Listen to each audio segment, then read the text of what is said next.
그날 모든 것이 끝났습니다. 그의 한마디가 제 인생에 깊은 균열을 만들었습니다. 이제 그만하자고 인생이 재미없다고 말하던 그는 그렇게 떠나버렸습니다. 35년 동안 함께 쌓아온 시간들이 그 한 문장에 무너져 내렸습니다. 그리고 그 집에는 저 혼자 남았습니다. 낯선 여자의 흔적이 남은 그 공간에서 저는 오히려 낯선 사람이 되어버렸습니다. 친구들은 말했습니다. 정희야, 그냥 체념해. 그 나이에 뭘 다시 시작해. 하지만 아무도 몰랐습니다. 제 인생의 진짜 봄은 아직 오지도 않았다는 걸요. 저는 남겨진 집에서 다시 살아보기로 했습니다. 누군가의 그림자가 남은 거실, 비워진 식탁 위로 떨어지는 저녁 햇살, 모든 것이 낯설고 아팠지만 이제는 제 시간으로 채워보기로 했습니다. 그림을 그리기 시작한 건 그때였습니다. 불빛 하나뿐인 작은 오피스텔로 옮겨온 후 저는 매일 새벽까지 붓을 놓지 않았습니다. 그림은 제 마지막 자존심이었고 동시에 저를 지탱해주는 유일한 버팀목이었습니다. 그렇게 하루하루를 살아가던 어느 날, 제 그림 앞에 한 낯선 남자가 서 있었습니다. 그의 시선은 따뜻했지만 쉽게 닿을 수 없는 거리감이 있었습니다. 그는 아무 말 없이 제 그림을 바라보다가 마치 오래된 마음의 문을 두드리듯 조용히 고개를 들었습니다. 그 순간 제 안에서 무언가가 천천히 녹아내렸습니다. 잊고 있던 제 자신이 다시 눈을 뜨는 기분이었습니다. 그때 저는 깨달았습니다. 두 번째 봄은 누군가가 데려오는 것이 아니라 결국 제 안에서 천천히 피어나는 것이라는 걸요. 긴 겨울이 끝나가고 있었습니다. 그리고 저는 마침내 제 안의 봄을 맞이하고 있었습니다. 구독과 좋아요, 그리고 소중한 댓글은 영상 제작에 큰 힘이 됩니다. 윤정희는 35년의 결혼 생활이 끝난 날 텅 빈 거실에 홀로 앉아 있었습니다. 남편은 짐을 다 싸서 나갔습니다. 법적으로는 그녀가 이겼습니다. 집도 재산의 절반도 그녀 몫이었습니다. 하지만 이상하게도 승리감 같은 건 느껴지지 않았습니다. 변호사는 말했습니다. 부인께서 유리합니다. 귀책 사유가 남편에게 있으니까요. 재판 내내 남편은 고개도 들지 못했습니다. 그 옆에 앉은 젊은 여자 정미라는 불안한 눈빛으로 윤정희를 바라봤습니다. 그 시선 속에는 미안함도 죄책감도 없었습니다. 단지 자신이 가져갈 것을 빼앗긴 사람의 원망만 가득했습니다. 다 가져가세요. 저는 이제 새 삶을 살 겁니다. 남편의 마지막 말이었습니다. 윤정희는 그 말을 듣고 비웃고 싶었습니다. 새 삶. 그럼 나와 보낸 35년은 뭐였을까요? 하지만 그녀는 아무 말도 하지 않았습니다. 말해봤자 돌아오는 건 없었으니까요. 집에 혼자 남겨진 날 윤정희는 모든 방을 돌아다녔습니다. 아이들 방, 거실, 안방. 35년의 추억이 곳곳에 스며 있었습니다. 하지만 이상하게도 그 추억들이 낯설게 느껴졌습니다. 마치 다른 사람의 인생을 들여다보는 것 같았습니다. 이제 어떻게 살아야 하지? 윤정희는 소파에 앉아 중얼거렸습니다. 재산 분할로 받은 돈은 있었습니다. 당장 굶어 죽을 일은 없었습니다. 하지만 그게 다였습니다. 돈은 있어도 삶의 의미는 없었습니다. 35년 동안 아내로 엄마로만 살아온 그녀에게 윤정희라는 사람은 너무 낯설었습니다. 친구 최경자에게서 전화가 왔습니다. 정희야, 괜찮아? 이혼 소식 들었어. 집은 받았다며? 그래도 다행이다. 나이 들어서 쫓겨나는 거보단 낫잖아. 경자의 목소리에는 위로가 아닌 호기심이 섞여 있었습니다. 윤정희는 전화를 빨리 끊고 싶었습니다. 하지만 경자는 말을 이었습니다. 근데 정희야, 솔직히 말해서 너 이제 어떻게 살 거야? 돈은 있어도 혼자잖아. 우리 나이에 재혼하기도 어렵고. 그냥 조용히 사는 게 답이야. 윤정이는 전화를 끊었습니다. 손이 떨렸습니다. 화가 났습니다. 경자에게가 아니라 자신에게요. 왜냐하면 경자의 말이 맞다고 생각하는 자신이 있었기 때문입니다.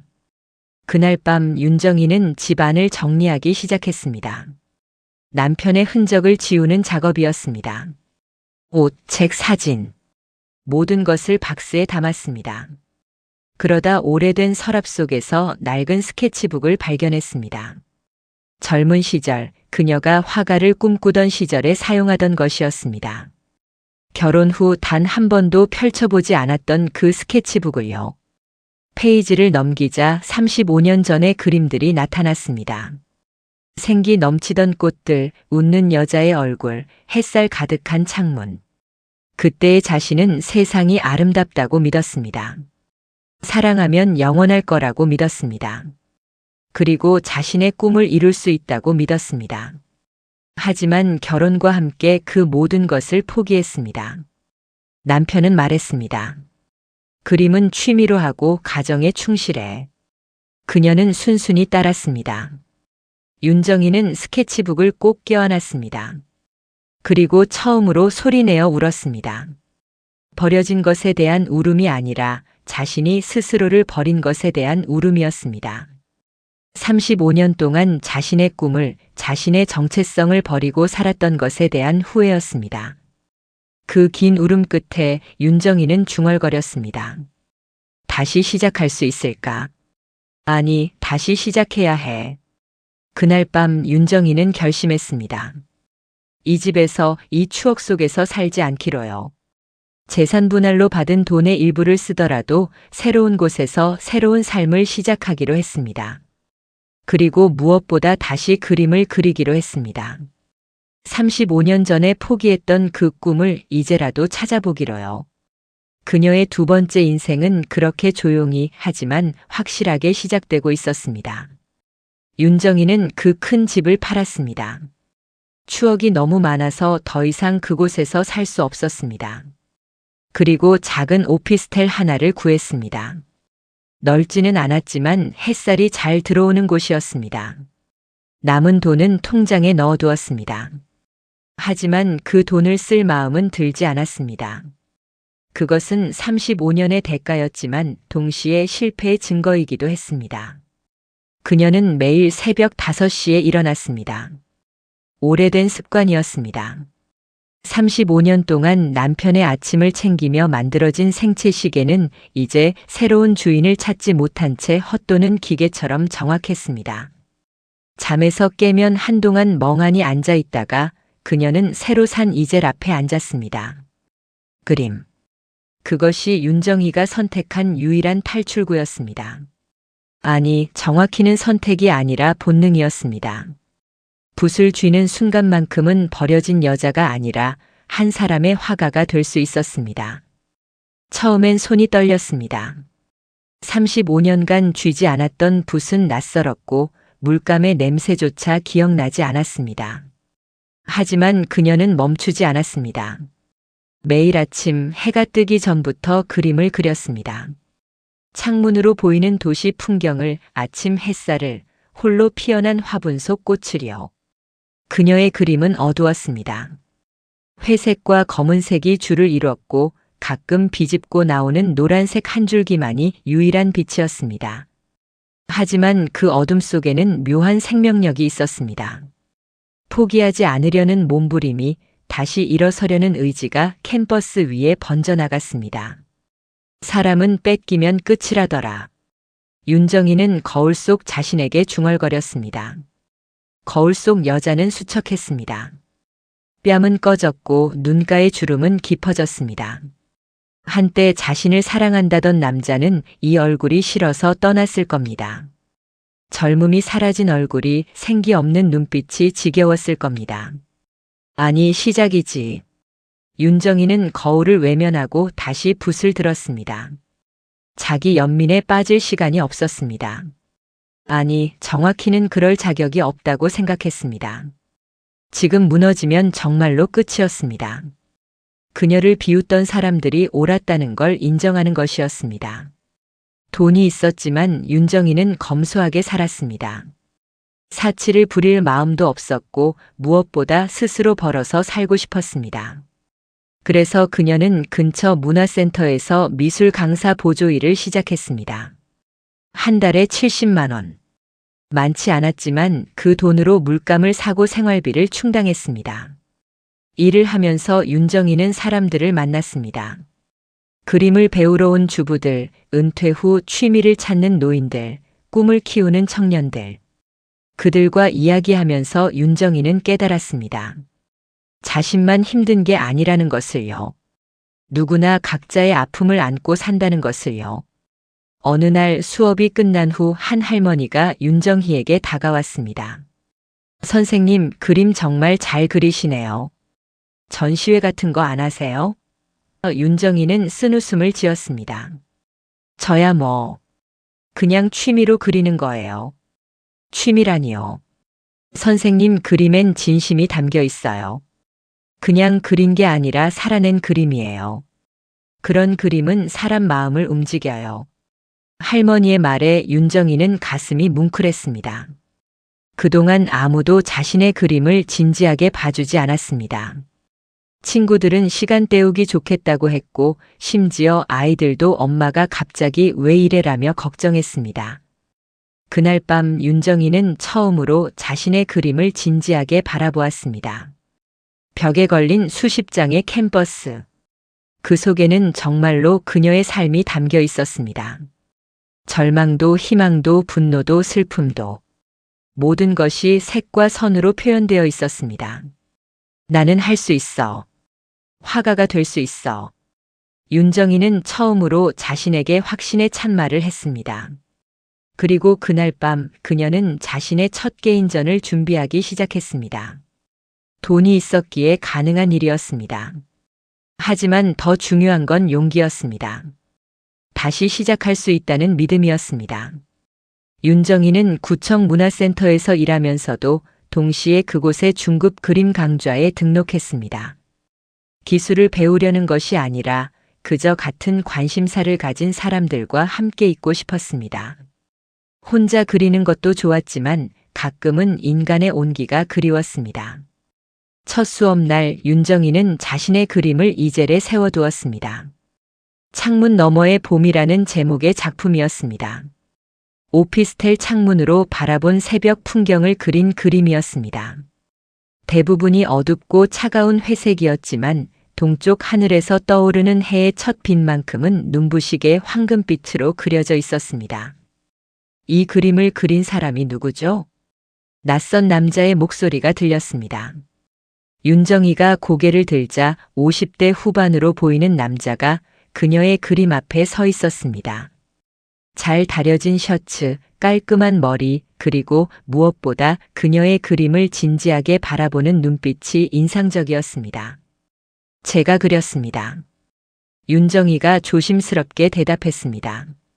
남자는 고개를 끄덕이며 더욱 가까이 다가왔습니다. 그리고 한참 동안 말없이 그림을 바라보았습니다. 윤정이는 불편했습니다. 누군가 자신의 그림을 이렇게 오래 들여다본 적이 없었습니다. 당신은 세상을 슬픈 색으로 그리지만 그 속에 희망이 있어요. 남자가 말했습니다. 그의 목소리는 차분했지만 확신에 차 있었습니다. 윤정이는 순간 숨이 멎는 것 같았습니다. 그 한 문장이 자신의 모든 것을 꿰뚫어 본 것 같았습니다. 전 박성훈입니다. 은퇴한 건축가고요. 요즘은 이렇게 그림이나 보러 다니며 시간을 보내고 있습니다. 성훈이 손을 내밀었습니다. 윤정이는 잠시 망설이다 그의 손을 잡았습니다. 따뜻했습니다. 그리고 단단했습니다. 오랜 세월 무언가를 만들어 온 사람의 손이었습니다. 윤정이입니다. 그녀는 짧게 대답했습니다. 더 이상 말을 이어갈 자신이 없었습니다. 하지만 성우는 개의치 않는 듯 다시 그림으로 시선을 돌렸습니다. 이 빛 말이에요. 이 황금빛 빗줄기. 이건 단순한 햇살이 아니죠? 이건 희망입니다. 어둠 속에서도 꺼지지 않는 희망. 성운의 말에 윤정이는 눈시울이 뜨거워졌습니다. 그동안 누구도 자신의 그림을 이렇게 이해해준 사람이 없었습니다. 친구들은 그림이 너무 어둡다고 했고 강사는 좀 더 밝은 색을 써보라고 했습니다. 하지만 이 남자는 달랐습니다. 그는 어둠 속의 빛을 보았습니다. 수업이 끝나고 성우는 윤정희에게 커피를 권했습니다. 윤정희는 거절하려 했지만 그의 눈빛이 너무 진지해서 결국 고개를 끄덕였습니다. 그들은 근처 작은 카페에 앉았습니다. 언제부터 그림을 그리셨어요? 성운의 질문에 윤정희는 한참을 망설였습니다. 자신의 이야기를 할까 말까 고민했습니다. 하지만 이상하게도 이 남자 앞에서는 거짓말을 하고 싶지 않았습니다. 사실은 35년 만에 다시 시작했습니다. 젊었을 때 화가를 꿈꿨지만 결혼하면서 붓을 놓았어요. 그리고 최근에 인생이 바뀌면서 다시 그리게 됐습니다. 윤정희는 이혼 이야기는 하지 않았습니다. 하지만 성우는 알아챈 듯 했습니다. 그는 고개를 끄덕이며 말했습니다. 인생의 겨울을 지나오셨군요. 하지만 괜찮습니다. 겨울이 지나면 봄이 오니까요. 그리고 당신의 그림을 보니 당신의 봄은 곧 올 것 같습니다. 그날 이후 윤정희는 문화센터에 갈 때마다 성운을 만났습니다. 그들은 그림에 대해 이야기했고 인생에 대해 이야기했습니다. 성운은 윤정희의 그림을 진심으로 이해했고 윤정희는 처음으로 누군가의 말에 심장이 반응하는 걸 느꼈습니다. 그것은 사랑이 아니었습니다. 아직은. 하지만 분명 무언가 새로운 것의 시작이었습니다. 윤정희에게 오랜 지인 김선영으로부터 연락이 왔습니다. 자선 바자회 모임이 있으니 함께 가자는 내용이었습니다. 윤정희는 거절하려 했지만 선영의 간곡한 부탁에 결국 승낙하고 말았습니다. 사실 그녀도 알고 있었습니다. 이제는 세상 밖으로 나가야 한다는 것을요. 더 이상 숨어 지낼 수는 없었습니다. 모임 장소는 고급 호텔 라운지였습니다. 윤정희는 자신이 가진 단정한 옷을 입고 갔지만 그곳에 모인 여자들의 화려함에 비하면 소박해 보였습니다. 명품 가방, 반짝이는 보석, 그리고 자신감 넘치는 웃음소리. 윤정희는 순간 뒤돌아 나가고 싶었습니다. 어머, 정희 언니. 익숙한 목소리가 들렸습니다. 고개를 드는 순간 윤정희는 얼어붙었습니다. 그곳에 정미라가 있었습니다. 자신의 남편을 빼앗아간, 아니 정확히는 자신의 결혼을 파괴한 그 여자가 말입니다. 그리고 그 옆에는 오랜 친구였던 최경자도 있었습니다. 어머, 아직도 혼자야? 힘들지 않아? 경자의 물음에는 동정이 아닌 우월감이 배어 있었습니다. 정미라는 윤정희를 보며 얇은 미소를 지었습니다. 하지만 예전처럼 당당하지는 않았습니다. 재판에서 자신들이 진 것을, 윤정희가 집과 재산을 가져간 것을 알고 있었기 때문입니다. 언니, 요즘 뭐 하며 지내세요? 아, 그림 그리신다고 들었어요. 우아하네요. 재산 분할도 많이 받으셨다면서요? 그럼 이제 편하게 취미 생활 하시기 좋으시겠어요. 정미라의 말투는 공손했지만 그 안에 담긴 칼날은 날카로웠습니다. 취미 생활이라는 단어는 윤정희의 그림을 하찮은 것으로 격화시키는 표현이었습니다. 그리고 재산 분할을 강조하는 것은 윤정희가 돈으로 위로받는다는 식으로 비하하는 것이었습니다. 그림? 근데 그걸로 밥은 먹고 살아? 아, 돈은 있으니까 상관없겠네. 그냥 시간 때우기 좋겠다. 경자가 끼어들었습니다. 주변의 여자들이 킥킥거리며 웃었습니다. 윤정희는 잔을 든 손이 떨렸습니다. 하지만 그녀는 참았습니다.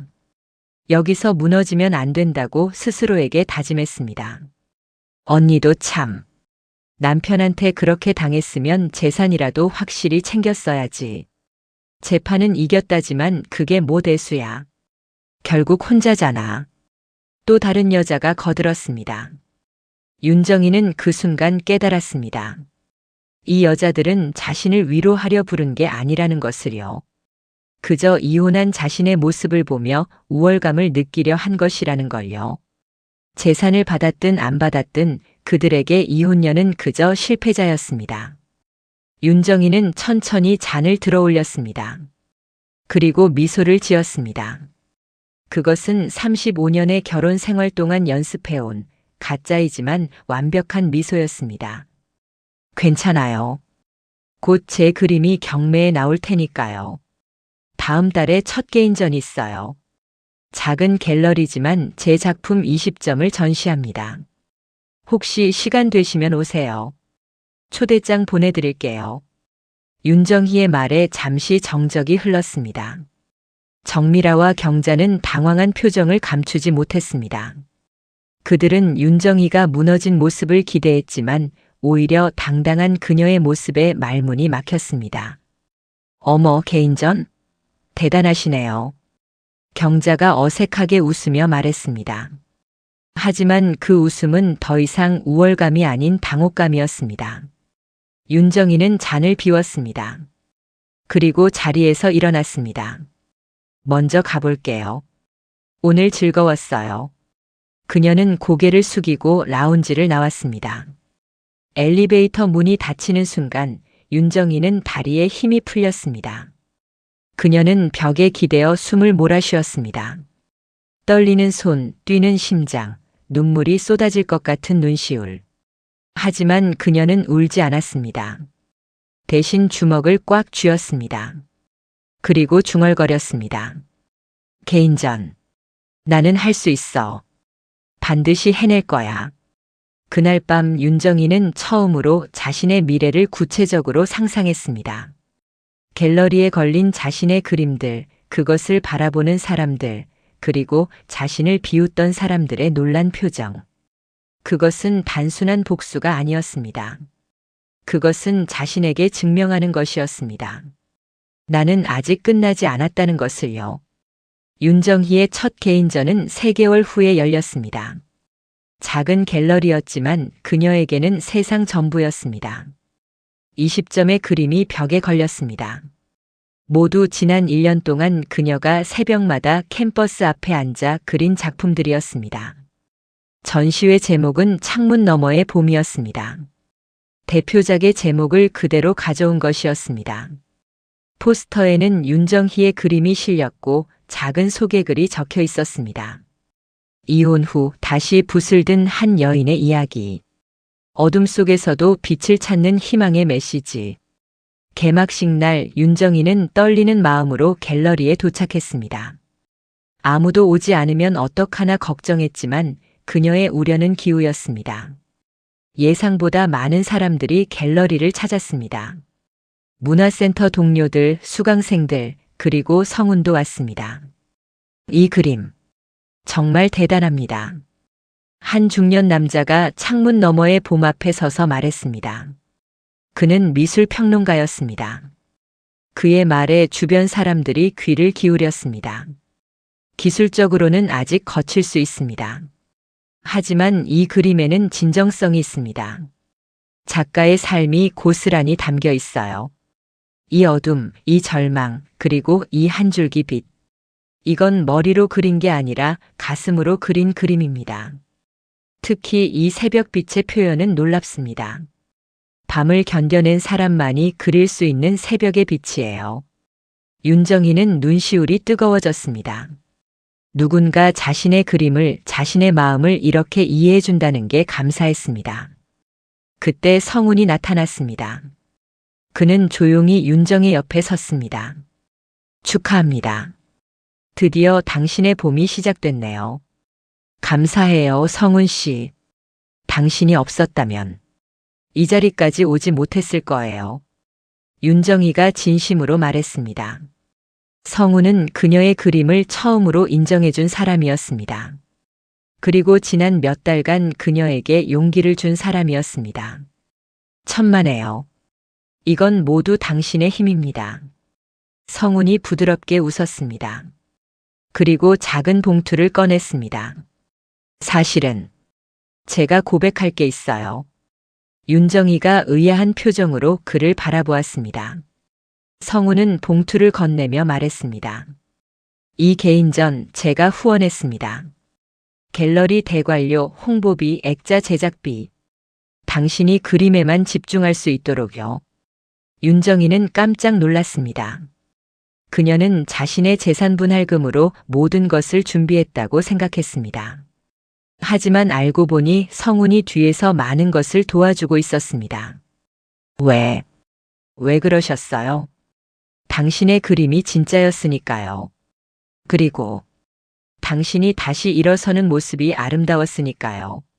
성훈의 눈빛은 진지했습니다. 윤정이는 가슴이 뭉클했습니다. 하지만 동시에 불편했습니다. 자신이 독립적으로 이룬 성과라고 생각했는데 알고 보니 누군가의 도움이 있었다는 사실이요. 성훈 씨, 전 이 돈을 꼭 갚을게요. 제가 독립적으로 해내고 싶었거든요. 윤정희의 말에 성훈은 고개를 저었습니다. 갚을 필요 없어요. 이건 투자였어요. 당신의 재능에 대한 투자. 그리고 제 예상이 맞았습니다. 보세요. 사람들이 당신의 그림 앞에 서 있잖아요. 정말로 그랬습니다. 갤러리 안은 사람들로 가득했고 모두가 윤정희의 그림을 진지하게 바라보고 있었습니다. 어떤 이는 사진을 찍었고 어떤 이는 작품 설명을 읽으며 고개를 끄덕였습니다. 그때 갤러리 주인이 다가왔습니다. 윤정혜 작가님 축하드립니다. 벌써 새 작품이 팔렸어요. 그리고 한 컬렉터가 창문 너머의 봄을 꼭 사고 싶다고 하시네요. 윤정희는 믿을 수 없었습니다. 자신의 그림이 팔린다는 것이, 누군가 돈을 내고 자신의 그림을 사간다는 것이 현실처럼 느껴지지 않았습니다. 얼마에 팔렸나요? 대표작은 800만 원, 나머지는 각각 300만 원과 500만 원입니다. 윤정희는 다리에 힘이 풀렸습니다. 성훈이 그녀를 부축했습니다. 괜찮으세요? 네. 그냥 믿기지가 않아서요. 윤정희는 눈물을 흘렸습니다. 하지만 이번엔 슬픔의 눈물이 아니었습니다. 기쁨의 눈물이었습니다. 자신의 가치를, 자신의 존재를 누군가 인정해준다는 것에 대한 감동의 눈물이었습니다. 다음 날 지역신문에 작은 기사가 실렸습니다. 이혼 후 그림으로 다시 핀 여인 윤정혜 작가의 첫 개인전. 기사는 짧았지만 윤정희의 이야기를 담고 있었습니다. 35년의 결혼이 끝난 후 다시 붓을 든 여인의 이야기. 그리고 그녀의 그림이 많은 이들에게 희망을 주고 있다는 내용이었습니다. 그 기사를 본 사람들 중에는 정미라와 경자도 있었습니다. 그들은 신문을 보며 말문이 막혔습니다.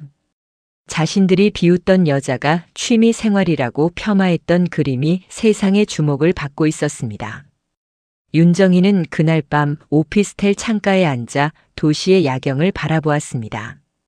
반짝이는 불빛들이 아름다웠습니다. 예전엔 보이지 않던 것들이 이제는 보였습니다. 세상은 여전히 아름다웠고 그녀의 인생도 아직 끝나지 않았습니다. 아니, 이제 막 시작이었습니다. 정미라는 신문 기사를 보고 충격에 빠졌습니다. 그녀가 차지한 남자의 전처가 자신이 승리했다고 생각했던 그 여자가 세상의 주목을 받고 있었습니다. 더 놀라운 건 윤정희의 사진이었습니다. 기사에 실린 그녀의 모습은 당당했고 눈빛은 살아있었습니다. 여보, 이거 봐. 당신 전처 신문에 났어. 정미라가 남편에게 신문을 보여주었습니다. 남편은 잠깐 기사를 보더니 고개를 돌렸습니다. 그래서? 나랑 무슨 상관이야? 하지만 정미라는 그의 눈빛이 흔들리는 걸 놓치지 않았습니다. 후회는 아니더라도 뭔가 복잡한 감정이 있었습니다. 정미라는 불안했습니다. 자신이 가진 것이 갑자기 초라하게 느껴졌습니다. 그녀는 남편의 신용카드 명세서를 확인했습니다. 빚이 있었습니다. 재산 분할로 절반을 주고 나니 남편의 경제 사정은 예전 같지 않았습니다. 집도 월세로 옮겼고 생활비도 빠듯했습니다. 정미라는 한숨을 쉬었습니다. 내가 뭘 얻은 거지? 그날 저녁 최경자가 정미라에게 전화를 걸었습니다. 미라야, 윤정의 기사 봤어? 대박이더라. 그림이 팔렸대. 800만 원짜리도 있고. 경자의 목소리에는 질투가 묻어났습니다. 그녀 역시 윤정이를 무시했던 사람 중 하나였습니다. 언니, 우리 뭐 잘못 본 거 아니야? 정희 언니가 저렇게 잘 될 줄 몰랐잖아. 그러게. 솔직히 난 정희가 그냥 조용히 살 줄 알았어. 근데 개인전까지 하고 신문에까지 나오고 두 사람은 한동안 말이 없었습니다. 그들은 윤정희가 무너질 거라고 예상했습니다. 이혼한 여자가, 나이 든 여자가 뭘 할 수 있겠냐고 생각했습니다. 하지만 윤정희는 그들의 예상을 완전히 뒤엎었습니다. 며칠 후 경자는 윤정희의 전시회에 갔습니다. 초대받지 않았지만 호기심을 이길 수 없었습니다. 갤러리 안은 생각보다 많은 사람들로 붐볐습니다. 그리고 벽에 걸린 윤정희의 그림들은 경자가 예상했던 것과 달랐습니다. 창문 너머의 봄이라는 대표작 앞에 사람들이 모여 있었습니다. 어두운 회색 톤의 그림이었지만 새벽 하늘에서 떠오르는 해의 빛은 눈부시게 아름다웠습니다. 경자는 그 그림을 보며 가슴이 먹먹해졌습니다. 이 그림은 작가의 삶 자체예요. 어둠을 견디고 새벽을 맞이한 사람만이 그릴 수 있는 빛입니다. 옆에서 누군가 설명하는 소리가 들렸습니다. 경자는 그 말을 듣고 뒤돌아 나왔습니다. 더 이상 볼 수가 없었습니다. 자신이 무시했던 여자가, 자신이 비웃었던 그림이 이렇게 깊은 의미를 담고 있다는 게 부끄러웠습니다. 집으로 돌아온 경자는 남편에게 말했습니다. 여보, 윤정의 전시회 다녀왔어. 그림 정말 좋더라. 그래? 근데 당신 정혜 씨 무시하지 않았어? 취미 생활이라고. 남편의 말에 경자는 아무 대꾸도 하지 못했습니다. 그저 입술을 깨물 뿐이었습니다. 한편 정미라는 윤정희에게 문자를 보냈습니다. 언니, 개인전 축하해요. 신문 기사 봤어요. 정말 대단하시네요. 하지만 윤정희는 답장하지 않았습니다. 그녀에게 정미라는 이미 과거의 사람이었습니다.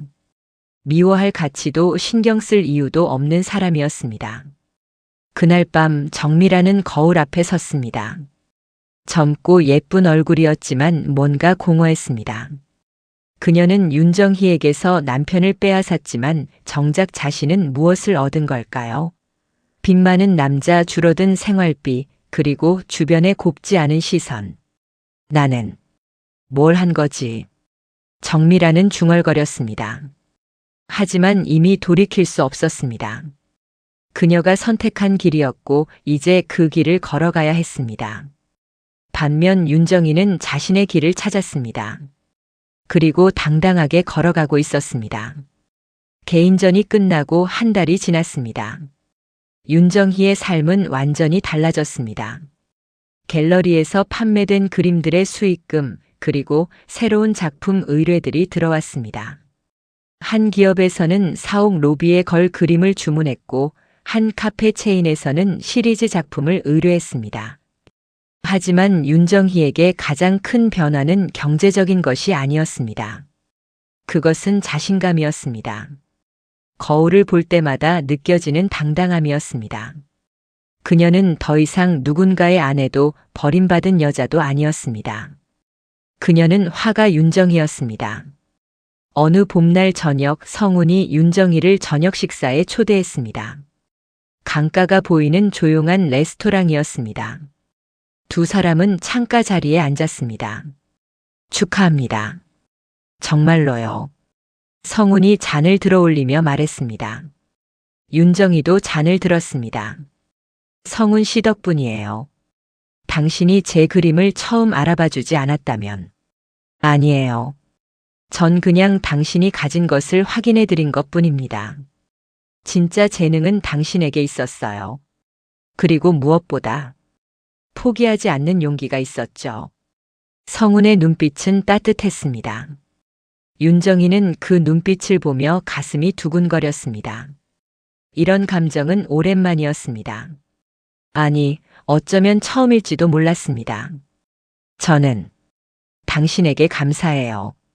그리고 윤정이가 말을 잇지 못하자 성훈이 부드럽게 웃으며 말했습니다. 천천히 하세요. 우리에게는 시간이 충분하니까요.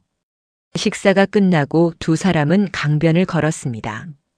봄바람이 불었습니다. 벚꽃이 흩날렸습니다. 윤정이는 그 순간이 너무 아름다워서 멈춰 섰습니다. 성훈 씨. 네. 전 오랫동안 제 인생이 끝났다고 생각했어요. 35년의 결혼이 끝나고 남편이 떠나고 전 버려진 거라고 생각했어요. 쓸모 없어진 거라고요. 윤정희의 목소리가 떨렸습니다. 성훈은 말없이 그녀의 말을 들었습니다. 하지만 지금은 알아요. 그건 끝이 아니라 시작이었다는 걸요. 제가 저를 찾는 시작이었어요. 윤정희가 성훈을 바라보았습니다. 그의 눈에는 이해와 존중이 담겨 있었습니다.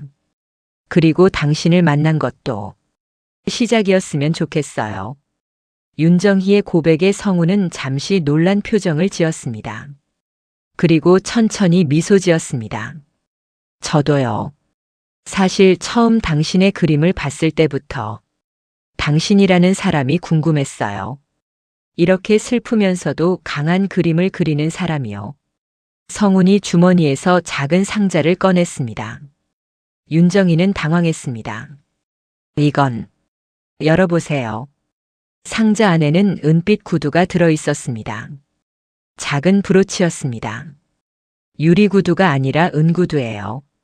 유리구두는 너무 약해서 금방 깨지잖아요. 하지만 은은 달라요. 시간이 지날수록 더 단단해지고 빛이 나죠.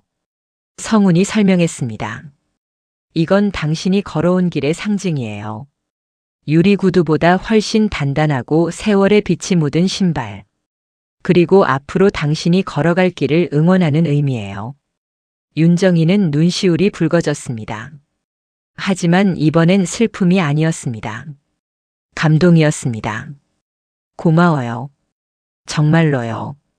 이젠 누가 당신을 구해주지 않아도 돼요. 당신은 이미 스스로를 구했으니까요. 성훈의 말에 윤정희는 고개를 끄덕였습니다. 그리고 그의 손을 잡았습니다. 따뜻했습니다. 든든했습니다. 네, 전 이미 저를 구했어요.